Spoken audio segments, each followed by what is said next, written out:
राजनीति से काम तक,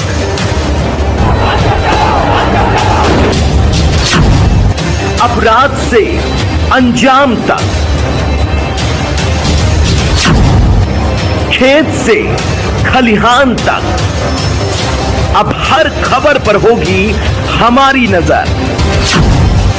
पाइए सीधा अपने मोबाइल पर। मैं हूं मौर्य कुमार गौतम, आपका अपना न्यूज रिपोर्टर। देखते रहें गांव शहर की खबर और जुड़े रहें सिटी न्यूज इंडिया वन के साथ। हमारे चैनल को लाइक करें, शेयर करें और सब्सक्राइब करना ना भूलें। सरकारें तो वो भी हमारे लिए बाहर भी जेल है, बेहतर होगा। हमें भी 2007 से लगातार बहुत समय संघर्ष का हो गया है, तो हम और ठाकुर पूरन सिंह जी भी चाहेंगे कि 9 महीने डासना जेल का खाना खा लें, तब तक आप मन बना लें और फिर लड़ाई को नए सिरे से 2026 के अंतिम वर्ष में फिर शुरू कर देंगे। देखिए बंधुओं, जो लोग यहाँ पर उपस्थित हैं ये सब गणमान्य लोग हैं, प्रतिनिधि हैं समाज के। मैं आप सबका धन्यवाद करता हूँ। संघर्ष हर जिले में लगातार चल रहा है। दुर्भाग्य इस बात का है कि हम नहीं समझ रहे थे कि हम आजाद भारत के नागरिक हैं, हमें भी संविधान ने हमारे अधिकार सुरक्षित रखे हैं, हम भी अपने हकों के लिए प्रोटेस्ट कर सकते हैं, हम भी संवैधानिक दायरे में अपनी आवाज को दिल्ली तक पहुंचाने जा सकते हैं। केवल हिंदुस्तान की धरती पर एक नीला कबूतर है जिसको परमिशन दी जा रही है, जो रैली कर रहा है हर जगह, और किसी को परमिशन इस देश में नहीं दी जा रही है। आखिर क्यों? जिनके लिए यूजीसी एक्ट में 2012 के प्रावधान सुरक्षित हैं, वो विरोध कर रहे हैं, वो इसके समर्थन में रैली कर रहे हैं, और जिनके हकों को छीनने का काम किया गया है, जिनके बच्चों को आज ऐसे दोराहे पर खड़ा कर दिया है कि ये बच्चे कॉलेज में, यूनिवर्सिटी में एडमिशन लेने के बाद सम्मान सहित घर लौटेंगे या नहीं, ये वहां पर पढ़ पाएंगे या नहीं, ये पर्पल अपमान का घूंट पीकर क्या फंदे पर लटके नजर आएंगे या सुरक्षित घर लौट आएंगे। इतना बड़ा चिंता का विषय देश के हर नागरिक के सामने सवाल खड़ा है और हर व्यक्ति मंथन कर रहा है। आज हम रात से खून के आंसू रो रहे हैं। 2 दिन पहले हमारे युवा प्रदेश अध्यक्ष नितिन शेखावत को हाथरस शहर के अंदर उसके घर पर पुलिस छावनी बनाकर उसको हाउस अरेस्ट कर दिया। जो लोग हाथरस से आने थे, उनके अलावा जो हमारे सिसोदिया जी, हमारे उपाध्यक्ष, उनको पुलिस ने घेराबंदी करके रोक दिया। आज मुजफ्फरनगर के जिलाध्यक्ष लोकेश राणा को रात से पुलिस ने घेराबंदी करके रोक रखा है। बिल्लू राणा हमारे युवा जिला अध्यक्ष को घर पर पुलिस ने रोक रखा है। शामली के जिलाध्यक्ष को घर पर पुलिस ने रोक रखा है। हमारे मेरठ का महानगर अध्यक्ष विजय राघव को 151 में चालान पुलिस ने उठाकर किया। मेरठ की सारी टीम डीएम कार्यालय मेरठ पर 151 में उनकी जमानत कराने में लगी हुई है। हमारे रामोदास सिसोदिया को सपनावत में पुलिस ने हाउस अरेस्ट कर रखा है। प्रेम सिंह राणा जी के पीछे रात भर पुलिस रही है।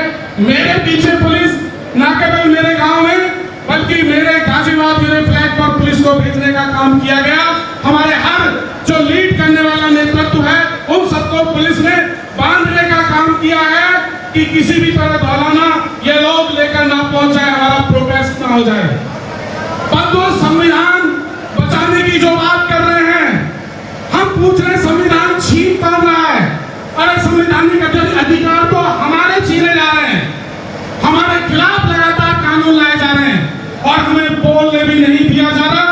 वो सरकार उस पुलिस को हमें घर में बंद करके रोक रही है जिस सरकार को बनाने का काम हमने किया है, जिस सरकार को हम अपनी सरकार कहने का काम कर रहे हैं।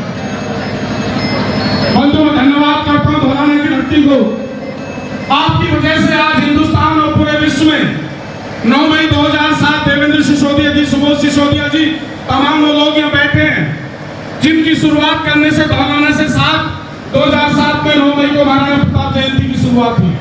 और आज पूरे विश्व में हम बिना किसी राजनीतिक दल और सरकार की मदद के अपने उस महापुरुष की जयंती मना पा रहे हैं। इस देश में जो महानायक हैं उनको इसलिए नहीं पूछा जा रहा क्योंकि उनसे वोट इकट्ठी नहीं होती।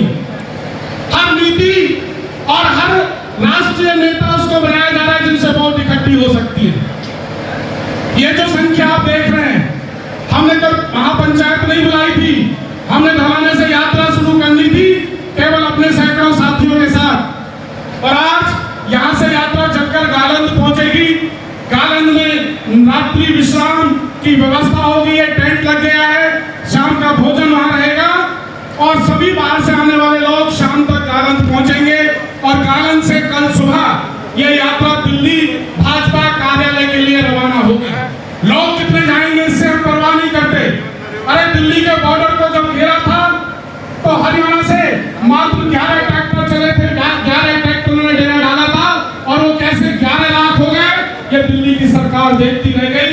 वही हमें करना है कि हम मात्र 11 लोग दिल्ली जाएंगे और कैसे 11 से 11 लाख दिल्ली में उस भाजपा कार्यालय के चारों तरफ बन जाएंगे, ये दिल्ली वाले में दिखाएंगे।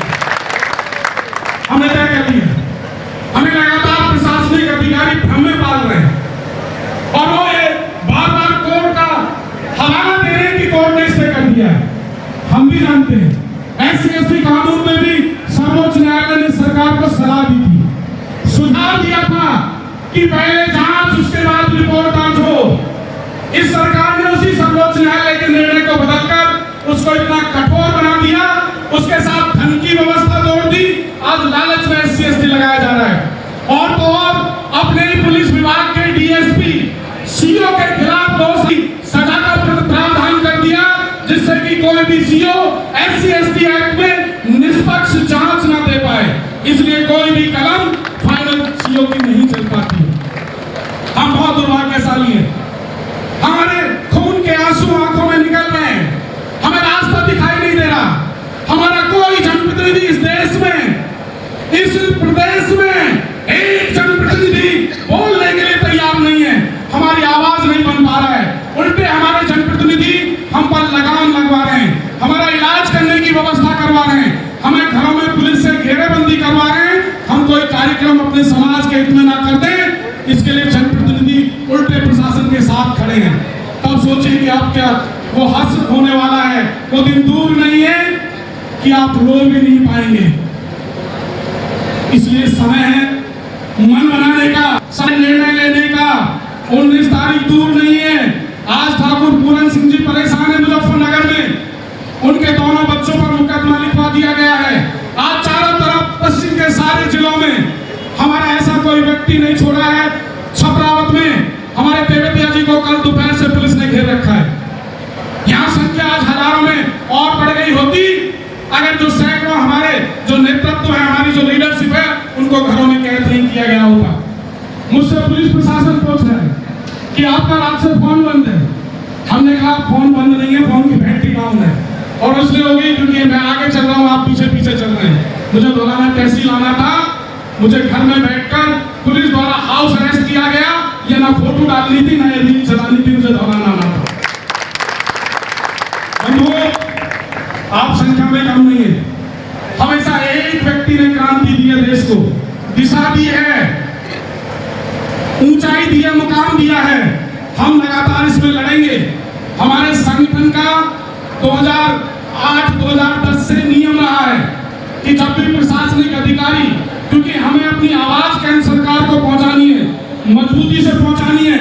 हमारे 11 लोगों का प्रतिनिधिमंडल, यहाँ के जिलाधिकारी यहाँ पर हैं, यहाँ के पुलिस कप्तान यहाँ मौजूद हैं, सारे आला ऑफिसर यहाँ हैं, उनके साथ हम संवाद करेंगे।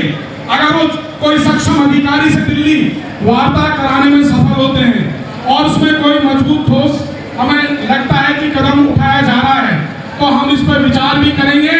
क्योंकि दिल्ली जाने का हमें कोई शौक नहीं है। दिल्ली तो कल हजारों और लाखों की तादाद में लोग पहुंच भी रहे हैं, क्योंकि रामलीला मैदान में भी कार्यक्रम है और जंतर मंतर पर भी है। लेकिन भाजपा कार्यालय का घेराव करना इसलिए जरूरी है कि जो पार्टी इस कानून को लाई है और जिसके नुमाइंदे जनप्रतिनिधि इस पर अपनी जुबान नहीं खोल पा रहे, उनसे हमें पूछना है कि आप अपना निर्णय सुना दो। क्योंकि हमारे समाज ने तय कर लिया है, सामान्य वर्ग जो 20% में है उसे कर लिए विकल्प दो। एक छोटा सा उदाहरण किया था, एक चीज आवाज बुलंद की होता कि पंचायत अपराध 24 एक विरोध दर्ज करा दो कि अगर उसको टिकट जाएगा तो निश्चित से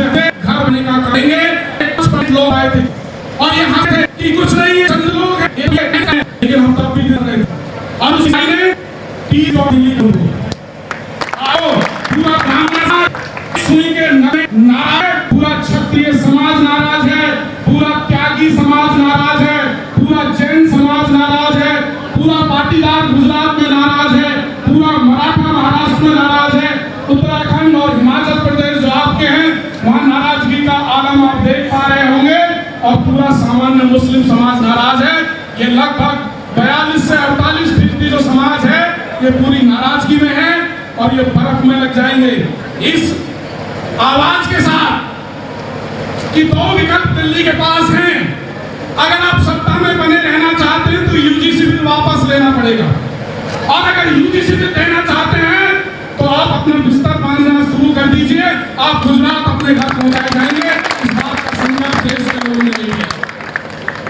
और जो मैं बहुत ज्यादा लंबा ना कहते हुए, हमारी नीतू शर्मा बहन यहाँ पर बैठी है, वो भी अपना पक्ष रखेंगी। आप लोग बहुत ही तन्मयता के साथ अभी बैठेंगे यहाँ पर। 11 लोगों का प्रतिनिधिमंडल हम देख रहे हैं, वार्ता होगी, हम देखते हैं कि आखिर प्रशासनिक अमला आखिर लेकर क्या आया है, क्या हमारे मुद्दे के मूल कुछ उनके पास मसाला है।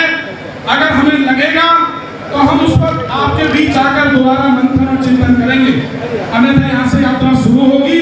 हम गालन पर अपना पड़ाव डालेंगे और गालन से कल सुबह जैसा कि अगली रणनीति है वहां से यात्रा प्रारंभ होगी। मंगू सिंह जी हमारे बीच में आ गए हैं, जो हमारा बछड़ा किसान आंदोलन रहा उसका नेतृत्व आपने किया। आज उनकी स्थिति बहुत दयनीय है, शारीरिक स्वास्थ्य बहुत खराब चल रहा है, उसके बाद भी वो यहाँ उपस्थित हैं। लखनऊ जब साथ गए थे तो उन्होंने कहा था कि मुझे अब बलिदान होना है अपने किसान परिवार और समाज के लिए। मैं आप सबका बहुत धन्यवाद देता हूँ जो लोग यहाँ आए हैं। आप बिल्कुल मानसिक रूप से तैयार रहें, क्योंकि ये लड़ाई ना आज खत्म हो रही है और ना ये अंतिम पड़ाव है। ये तो हमें लगातार लड़नी है, अलग अलग रंगों में लड़नी है।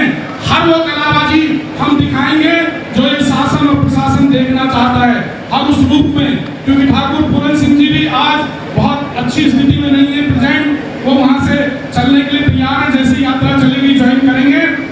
लेकिन चूंकि हमारे सभी लीडरों को इस समय पुलिस ने हाउस अरेस्ट जगह जगह कर रखा है, उसके बावजूद भी जब यात्रा शुरू होगी तो समाज आपके साथ निकलना शुरू कर देगा। हम अभी इनके साथ वार्ता कर लेते हैं, वार्ता का सारांश आपके बीच में आएगा और हम तय करेंगे, क्योंकि चलने के लिए लाखों लोगों की जरूरत नहीं होती, जब सैकड़ों लोग चलते हैं तो अपने आप काफिला बनता चला जाता है। बहुत लोग मन बनाए बैठे हैं, आप सबका बहुत बहुत धन्यवाद।